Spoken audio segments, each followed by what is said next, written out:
এখন এই নৈরাশ্যকর পরিস্থিতির প্রেক্ষাপটে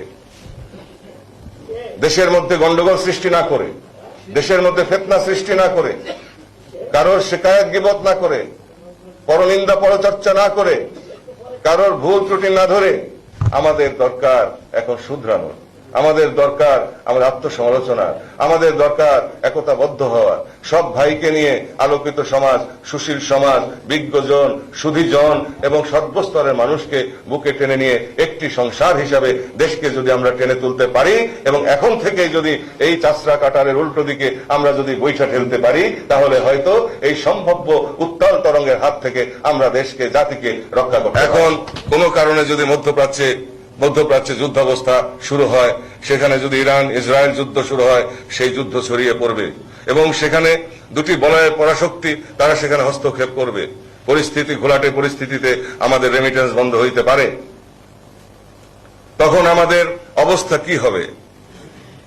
তারপর এই বিপদ আস্তে আস্তে আফগানিস্তান হয়ে, পাকিস্তান হয়ে ভারতবর্ষের দিকে আসতে পারে। কৌশলগত কারণে বাংলাদেশের অবস্থান অত্যন্ত গুরুত্বপূর্ণ। প্রকৃত সত্য হচ্ছে মহাবিপদ হয়ে আসছে। আমি তারও ব্যাখ্যা দিব। বিশ্ব পরিস্থিতি, মধ্যপ্রাচ্য পরিস্থিতি, আঞ্চলিক পরিস্থিতি আমাদের আভ্যন্তরীণ পরিস্থিতির গতি প্রকৃতির পরিবর্তনে কাজ করছে বলে মনে করলে ভুল হবে না। বাংলাদেশ পরিস্থিতি বাংলাদেশকে পরাশক্তির যুদ্ধক্ষেত্রে রূপান্তরিত করার চেষ্টা করা হচ্ছে। আমরা জাতি হিসাবে টিকে থাকতে চাই। বাংলাদেশকে রক্ষার জন্য আমি 2005 সাল থেকে দেশবাসীকে সতর্ক করেছি।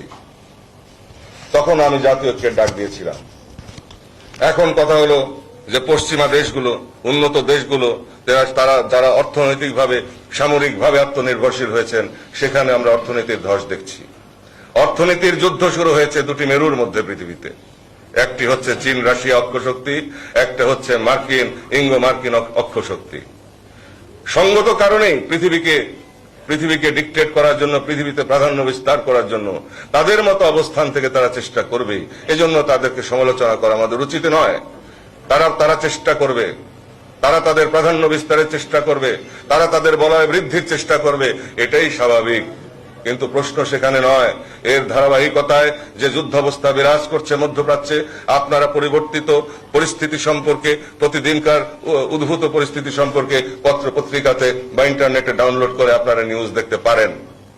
হিসাব নিকাশ যদি আপনারা করেন, তাহলে দেখবেন যে আরেকটি অর্থনৈতিক ধস আসছে। আপনারা যে জাতিসংঘের সর্বশেষ প্রতিবেদনগুলি আপনারা বিশ্লেষণ করেন, সেখানেও দেখবেন বারবার হুঁশিয়ারি আসছে।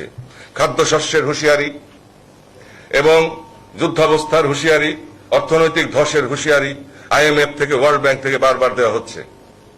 আমরা বাংলাদেশের জনগণ, আমরা এখনো পর্যন্ত পরনির্ভরশীল। আমাদের অর্থনীতির একমাত্র কয়েকটি নির্ধারিত খাত রয়েছে। একটা হচ্ছে আভ্যন্তরীণ খাত, আর একটা হচ্ছে বিদেশে যারা আমাদের চাকরি করেন সেখান থেকে রেমিটেন্স আসে, সেই একটি খাত, আর আমাদের এক্সপোর্টে গার্মেন্টস এর একটি খাত, আর অন্যান্য দিক থেকে সামান্য কিছু অর্জন হয়, আর কিছু দেশের মধ্যে থেকে আমরা সংগ্রহ করি এবং তার মধ্যে দিয়ে আমাদের বাজেট হয়। আজকের এই বাস্তবতায় আমরা কেন বিদেশে গিয়ে চাকরি করব, আর বিদেশে গিয়ে আমরা কেন মানবতর জীবনযাপন করব? আমরা কেন দেশে শিল্প বিপ্লব ঘটাতে পারি নাই? আমরা কেন এই দেশের মাটিতে বসেই আমার স্বাবলম্বী হইতে পারি নাই? বিদেশে চাকরি করার বদলে বিদেশিরা কেন এসে আমাদের দেশে চাকরি করলো না? অর্থনৈতিকভাবে কেন আমরা মাথা তুলে দাঁড়াতে পারলাম না? আজকে কিন্তু সেটা আমাদের সামনে প্রশ্ন আসে। পরিবর্তিত এই যে পরিস্থিতি, এখন কোনো কারণে যদি মধ্যপ্রাচ্যে যুদ্ধাবস্থা শুরু হয়, সেখানে যদি ইরান ইসরায়েল যুদ্ধ শুরু হয়, সেই যুদ্ধ ছড়িয়ে পড়বে এবং সেখানে দুটি বলয়ের পরাশক্তি তারা সেখানে হস্তক্ষেপ করবে। পরিস্থিতি ঘোলাটে পরিস্থিতিতে আমাদের রেমিটেন্স বন্ধ হইতে পারে। তখন আমাদের অবস্থা কি হবে? তারপর এই বিপদ আস্তে আস্তে আফগানিস্তান হয়ে, পাকিস্তান হয়ে ভারতবর্ষের দিকে আসতে পারে। কৌশলগত কারণে বাংলাদেশের অবস্থান অত্যন্ত গুরুত্বপূর্ণ।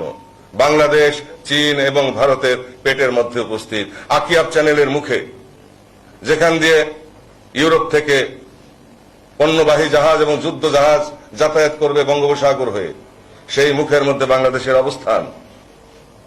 অতএব স্বাভাবিকভাবে বাংলাদেশের গুরুত্ব এখন পরাশক্তিদের কাছে বৃদ্ধি পেয়েছে।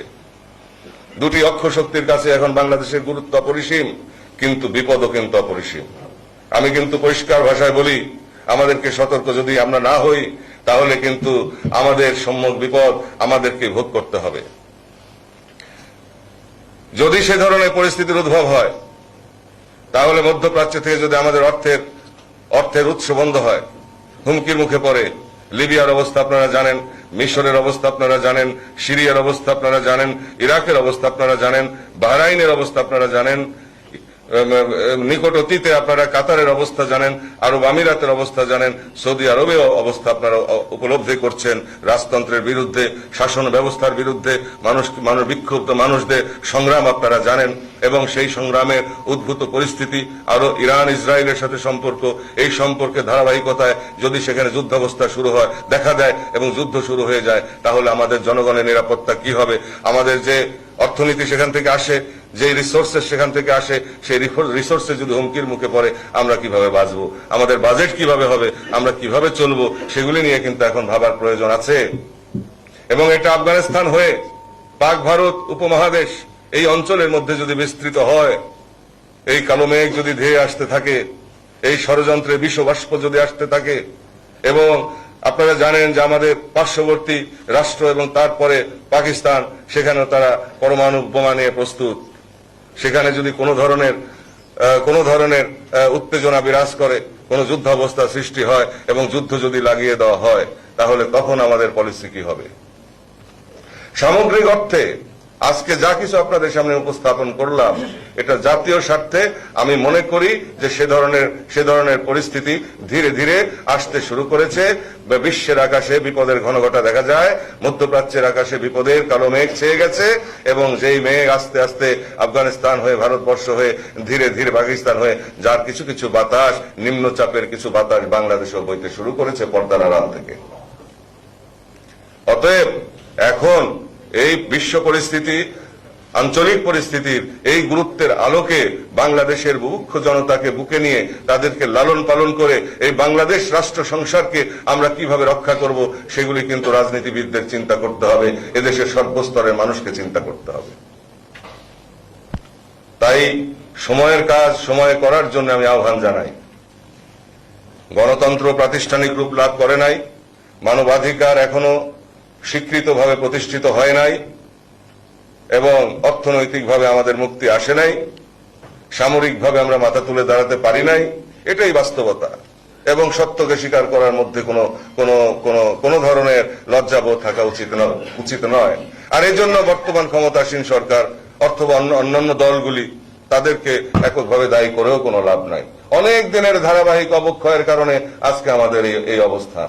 আমরা যদি আজ থেকে 41 বছর আগ থেকে ভুল না করতাম, আমরা যদি অব্যাহত প্রয়াসের মধ্যে দিয়ে জাতিকে ঐক্যবদ্ধ রেখে সঠিক সিদ্ধান্ত বাস্তবায়নের পথে আমরা যদি দেশকে রক্ষা করতে পারতাম, ঐক্যবদ্ধভাবে যদি আমরা মাথা তুলে দাঁড়াতে পারতাম, অর্থনৈতিক মুক্তি যদি আমরা আনতে পারতাম, শিল্প বিপ্লব যদি আমরা ঘটাতে পারতাম, কৃষি বিপ্লব যদি আমরা ঘটাতে পারতাম, আবাসিক সমস্যার সমাধান করার জন্য তখন থেকেই যদি আমরা উদ্যোগ নিতে পারতাম, ক্ষমতার লোভে নেতৃবৃন্দকে হত্যা করার প্রবণতা যদি আমাদের মধ্যে না আসতো, এবং গণতন্ত্রের প্রতি যদি আমরা শ্রদ্ধাশীল সবসময় থাকতাম, পারস্পরিক ভ্রাতৃত্ববোধ এবং পারস্পরিক সম্মানবোধ, মূল্যবোধ যদি আমাদের মধ্যে কাজ করত, তাহলে হয়তোবা আজকের এই পরিস্থিতি আমাদের সামনে বিরাজ করত না।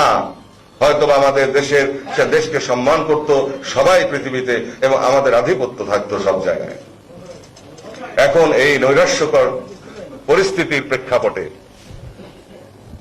দেশের মধ্যে গন্ডগোল সৃষ্টি না করে, দেশের মধ্যে ফিতনা সৃষ্টি না করে, কারোর শিকায়ত গীবত না করে, পরনিন্দা পরচর্চা না করে, কারোর ভুল ত্রুটি না ধরে আমাদের দরকার এখন শুধরানো, আমাদের দরকার আমাদের আত্মসমালোচনা, আমাদের দরকার একতাবদ্ধ হওয়া, সব ভাইকে নিয়ে আলোকিত সমাজ, সুশীল সমাজ, বিজ্ঞজন, সুধীজন এবং সর্বস্তরের মানুষকে বুকে টেনে নিয়ে একটি সংসার হিসাবে দেশকে যদি আমরা টেনে তুলতে পারি, এবং এখন থেকে যদি এই চাষরা কাটারের উল্টো দিকে আমরা যদি বৈঠা ঠেলতে পারি, তাহলে হয়তো এই সম্ভাব্য উত্তাল তরঙ্গের হাত থেকে আমরা দেশকে, জাতিকে রক্ষা করতে পারবো।